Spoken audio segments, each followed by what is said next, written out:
Say hello to a new show. Oh, I'm Denise Huxtable from Jaleesa. I'm from Minnesota. I'm Marcia.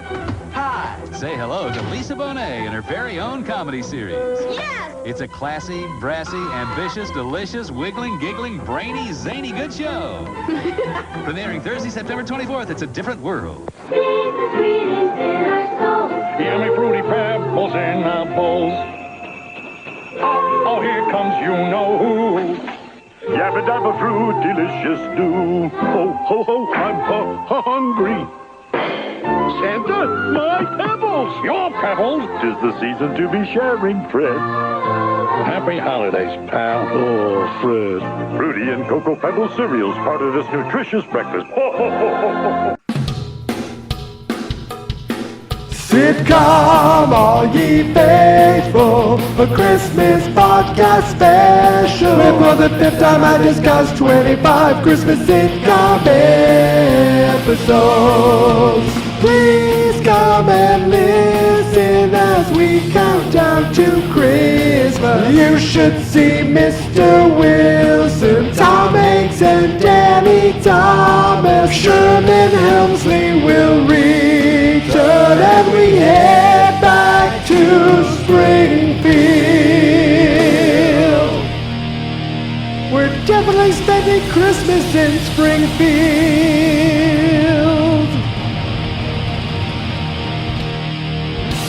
Christmas! I know my parents love me, stand behind me, come what may. I know now that I'm ready, because I finally heard them say it's a different world from where you come from. Happy Thursday, everybody, and welcome back to day 4 of Sitcom All Ye Faithful, where today we're going back to 1987 to discuss a last name that I never thought would be addressed on this show. I figured there'd be no way I would talk about a Huxtable. There'd be no way I'd talk about Jell-O pudding or picture pages. I wouldn't say, hey, hey, hey, or talk about the fact that my brother and I would listen to a certain comedy album every night, falling asleep. There would be none of that. And yet, I forgot. There is another show, another Huxtable, a different show, a different world. It's a different world. Yes, we're going back to 1987, back when I was an impressionable 11-year-old lad, to December 17th to see the season 1 episode of A Different World, The Gift of the Magi. Now, the original Gift of the Magi is a short story by O. Henry. O. Henry, how love holds on, holds on. It was first published in 1905. The story tells of a young husband and wife and how they deal with the challenge of buying secret Christmas gifts for each other with very little money. The way I always think of it is Emmett buying his mother or trying to win his mother $50 at the big talent show, but in doing so, he had to put a hole in the washtub. But the hole in the washtub was how she was going to buy him a really nice piano with the pearl inlay. I think something like that. I don't know exactly what it was. It's something to do with Emmett Otter. Wasn't that the Gift of the Magi?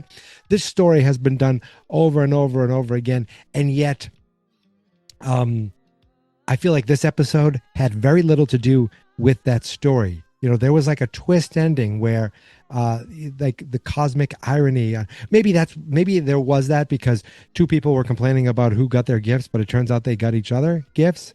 I suppose. I guess. Yes, that's it. Because two of the characters, I will tell you their names really quick.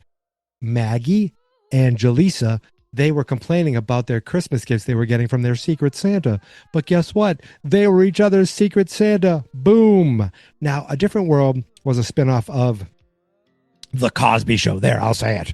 The Cosby Show, where Denise It looks like I was reading a little bit about this today, that it was originally going to be about a white girl going to an HBCU. Is that what, historically black college and university?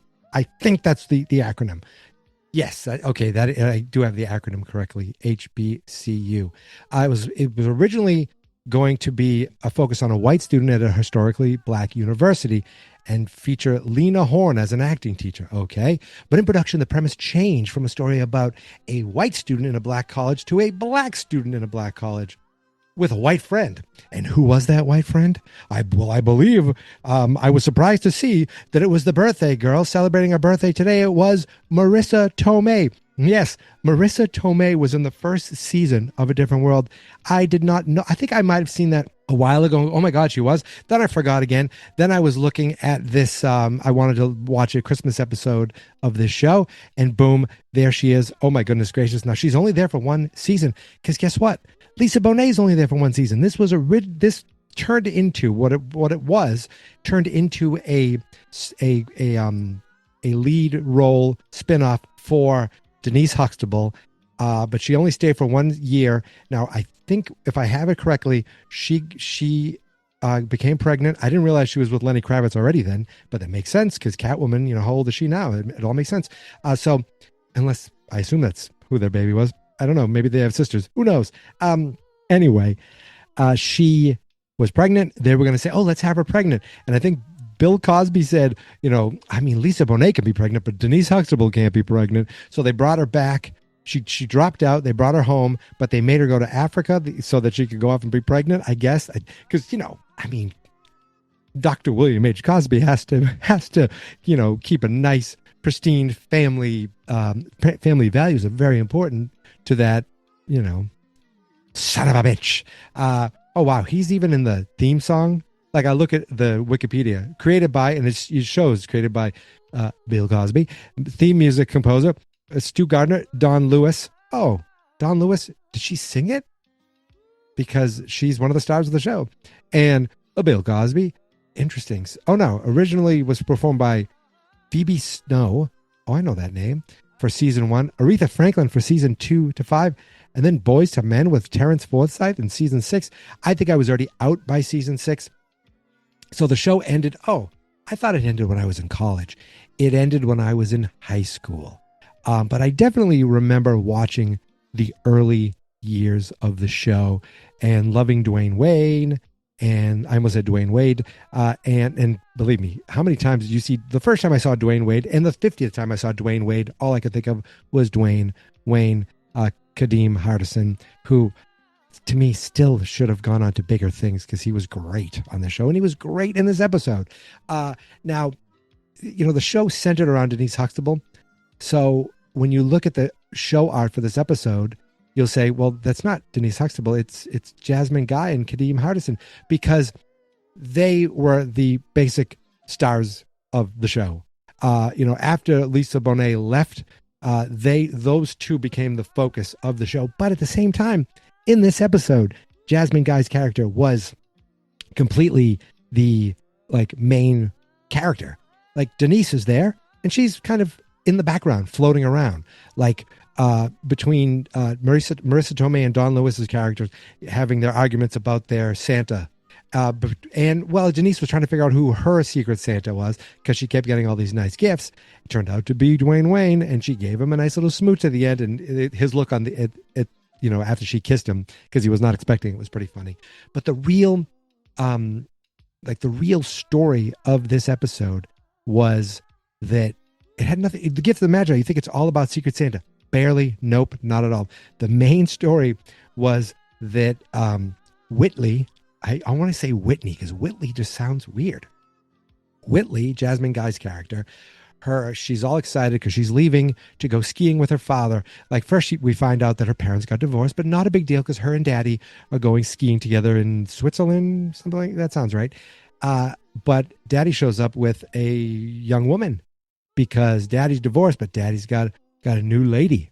Now, what's interesting is I looked up this woman. Her name is Troy Byer, and I swear I think I looked her up because of another podcast the Cult Film Podcast, I believe, talked about a movie she was in called Rooftops. And I remember looking her up because I'm like, oh, this woman, because it says now Dr. Troy is a mental health care expert and holds a doctorate in clinical psychology. And she also was in A Different World and Rooftops. Now, what is interesting, if I did my math correctly, she's 2 years younger than Jasmine Guy. So she's younger. She's younger than the daughter of the man she's dating on this show. I guess they're in love. I don't know how long they've been divorced, but she says, I love your dad, or we love each other, whatever. Young lady, she's going skiing, and the whole thing, the rest of the show kind of dwells on that. Like, Whitley doesn't like their daddy's with this other girl. She can't accept it. But then later she does accept it. Now, how many episodes was he in of, like, what is he known for? He has a very familiar face. He was in Star Trek 3. He was in Summer School, and he was in one episode of A Different World. That's it. He was in Blank Man. Isn't Blank Man with Damon Wayans? Yes, I think so. Oh, he was on an episode of Amen. Interesting. Doogie Howser. This guy did a lot of television. I would have, if you told me he was in 8 episodes of A Different World, I would have said, oh, okay, maybe I recognize him from that. No, he was in one episode. I mean, he was in 1 or 2 episodes of many things. One episode of Fame, 1 episode of Airwolf. He just like looks like an 80s dad of that era. So I think, oh, I've seen him in a lot of things. Maybe I have. Maybe I've seen him in a lot of things because he's been in a lot of things, but he hasn't been in anything since 1997. And I hate to look it up, but I don't see anything about him being not alive. So that's a good sign. So in the end, she finally accepts the girl. The girl buys her a nice belt, which just happens to fit her Santa outfit perfectly. And she accepts the girl. But she's like, I'm going to take you on a ski trip. We're going to go on Satan's Mountain or something, Satan's Slope, whatever it was. It was kind of like her jokingly saying she's going to push her off and murder her father's new girlfriend, which I thought, very cute, very, very timely. But the whole show took place at the school. I don't think we ever left. We were in the dorm suite area. We were in the dorm room, and we were in like the caf. That's it. The entire show, I believe, just took place in those areas. I don't think it took place anywhere else. If I am correct, and I think so. Yeah, I'm just going back. I watched it a couple hours ago. But here's the thing that really bugged me. So far with my shows this month, I've watched them on YouTube. One was unofficially just posted to YouTube. One was like a nice, clean post on YouTube with Green Acres. So there was 2 on YouTube, and let me look it up because I write these things down because I'm a weirdo. There were 2 on YouTube so far, and 1 on Pluto, Pluto.com, the free streaming service. That was the Wings episode. Green Acres was on Pluto, nice, and then the Make Room for Daddy was like some old copy that came in okay, but the show was 71 plus years old.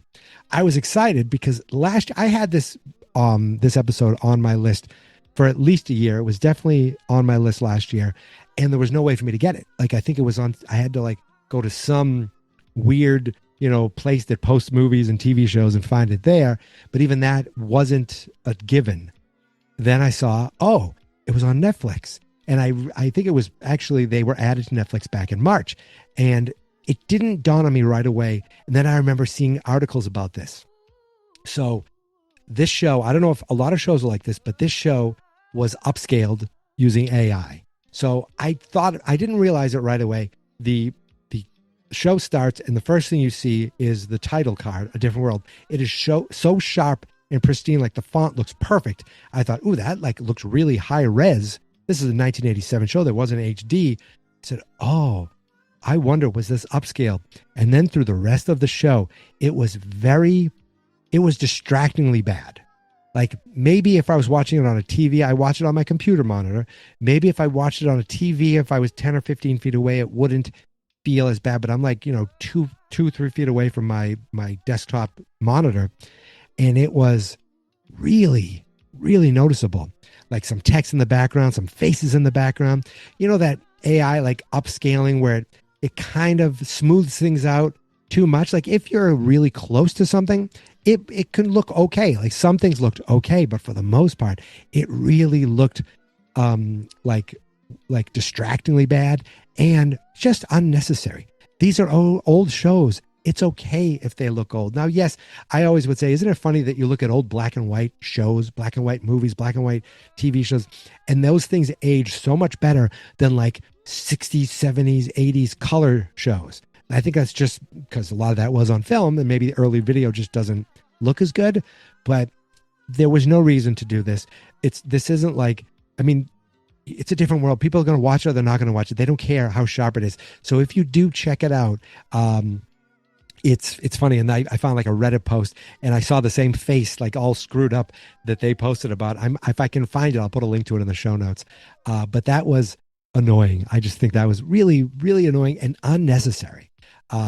And also I forgot how adorable Lisa Bonet was. Like she was great, but she was just in it so little, but she just was like kind of there being nice to everyone.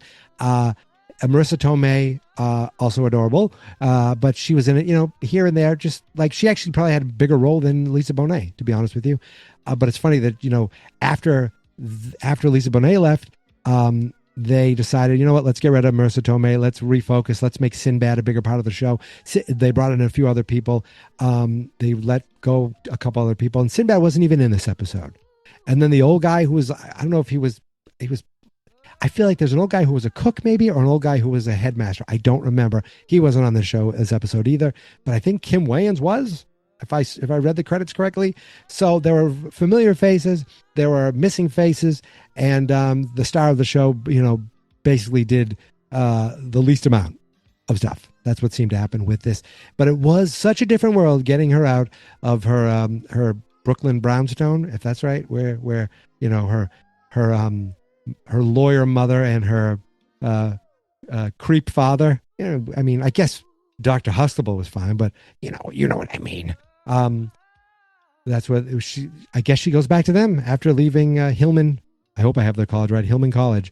But that is it. That is pretty much everything I have to say about A Different World. Now, generally what I like to do is I like to look at what else aired on that evening. But I forgot to do that yesterday for Green Acres. So I want to really quickly go back. Yesterday's episode was December 21st, 1966. And anything on ABC, I could give a crap. But CBS had a killer lineup that night. CBS was, and I really am angry that I didn't add this to yesterday's show. It started with Lost in Space, then the Beverly Hillbillies, then Green Acres, then Gomer Pyle. I mean, a murderer's row of classic television shows. On NBC, they had a Bob Hope special followed by I Spy. Oh my God, I can't get away from goddamn Bill Cosby. And that was yesterday. God damn you, Dr. William H. Now, let's go over to tonight. Back to Huxtable, but no doctor. December 17th, 1987, a Thursday night. I was 11 years old, so I probably was watching the NBC lineup. But let's start with ABC first. Sledgehammer. Sledgehammer was a parody of Mike Hammer, a parody of hard-boiled detective action shows, and I remember really liking that show. But I remember seeing it like on Saturdays, like either syndicated or reruns at my grandparents' house. At 8:30, the guy who wasn't Sledgehammer but always reminded me of Sledgehammer, The Charmings. I remember loving the show. In fact, maybe we switched over at 8:30. Maybe I didn't watch Different World. Maybe I watched The Charmings. Followed by the Three Kings, a new movie from 1987, holiday theme. Three mental patients rehearsing their Christmas pageant roles ride their camels in Los Angeles in a modern day Bethlehem. What? Wait a minute. The Three Kings, 1987. Three mental patients. Jack Warden, Lou Diamond Phillips, and Stan Shaw. Holy moly! How is this movie not? How do I not own this movie? Vic Tayback, Jane Kaczmarek. What's going on? Now, if you don't know Stan Shaw, I know him as wasn't he in Monster Squad? Yes, he was the partner of the dad cop in Monster Squad. That's what I know him from mainly. And I guess now The Three Kings, I feel like I want to go back and find this movie. I'm sure it's awful, and I definitely want to see it. So that is what was on ABC. On CBS, Tour of Duty, a new episode of Tour of Duty, followed by a brand new episode of Simon and Simon. And then at 10 o'clock, a brand new Knots Landing. There are 3 shows that I've never seen. Tour of Duty, 2 hours. What is that? Is that a show? Oh, that was like a Vietnam show. I kind of remember that. A 2-hour episode. Maybe there were 2 episodes. But most importantly was the NBC. NBC owned Thursday nights. Owned it. Now, I don't know exactly. Okay, I'm just going to go over the ratings. I think it's percentage-wise. Like Sledgehammer, a 7. 7.1, Charming 6.4, and The Three Kings 13. Not bad. Tour of Duty 10.7. People would die for these ratings today. 11.7, Knots Landing 15.3. Not bad. Then you go to NBC. The Cosby Show at 8 p.m. 29.3 rating. That's the share. A Different World 26.9. It was a huge hit. Cheers. Christmas Cheers 25.5. Then Night Court 25, and then LA Law at a 19. So Cosby Show, Different World, Cheers, Night Court, and LA Law. That is like the golden age of Thursday nights on NBC. And although Cheers and Night Court have both been featured on Sitcom All Ye Faithful, the Night Court episode is not one that I have covered. I don't even know if it is a Christmas episode. It's called Let It Snow. Maybe it is, but it's not the one I covered back in 2021. However, also from 2021, the Cheers episode that I did is the Cheers episode that aired this night, December 17th, 1987. Now, what else was going on in the world? It shows a bunch of reruns that day. Who's the Boss? Mr. Belvedere, Ryan's Hope, Loving All My Children, One Life to Live, General Hospital. CBS had the $25,000 pyramid, the new $25,000 pyramid. Card Sharks, The Price is Right, The Young and the Restless, As the World Turns, Bold and the Beautiful, and Guiding Light. My God, they killed it with soap operas. NBC had Late Night with David Letterman, The Tonight Show with Johnny Carson, Wheel of Fortune, Scrabble, Classic Concentration, Santa Barbara, Another World, Days of Our Lives, Win, Lose, or Draw, Super Password, Sale of the Century, and Classic Concentration. I didn't say that already, did I? No, I did not. And that was December 17th, a slice of history going back 38 years. Holy moly. So, all in all, I am glad that I watched this episode. It was okay. Kadeem Hardison was the best part. And he made me laugh multiple times. Or he said funny things. I don't know if I laughed out loud, but he made me smile, and he was enjoyable throughout the entire episode. And it was also just fun seeing how bad the AI upscaling was. And I got to complain about that too. So that is it. I am done. I think I nailed it. I think I did. But if I didn't, don't worry. I'm going to be back again tomorrow to do this all over again. But until then, my friends, you can find me on all the socials at Geek Mentality, except TikTok, which is Geek Mentality Mike. The Facebook page is Fans Not Experts. The YouTube channel is Fans Not Experts. That's because the website is fansnotexperts.com. That is it. I am done. I will see you tomorrow, my friends. But until then, thank you for listening. Thank you for subscribing. And a special shout out to William Bruce West, who posted on Blue Sky to me about Hudson Street, which I was talking about the other day, and I completely did not know what it was, but it was a romantic comedy starring Tony Danza and Laurie Laughlin. Yes, Aunt Becky and Tony, because he's always named Tony. He was a detective. She was a reporter. It lasted 1 season. And of course he knows that because he is like TV aficionado. He hosts a show called Remember That Show that talks about these, like some of them are cult classics. Some of them are little known, but it's a good podcast. You should check it out. When he said it, I was like, oh yeah, I kind of remember that. So thank you very much, sir. Now, for everyone else, again, thank you for listening. Thank you for subscribing. And here is my theme song. This is my podcast, I made it. Geek Mentality's what I named it. And I think you should listen and subscribe. 'Cause I'm kinda funny and awesome. I think that I'm worth your time. And I'm kinda handsome, my mom says. Please listen and please subscribe. At least listen to this episode. Fast, not experts.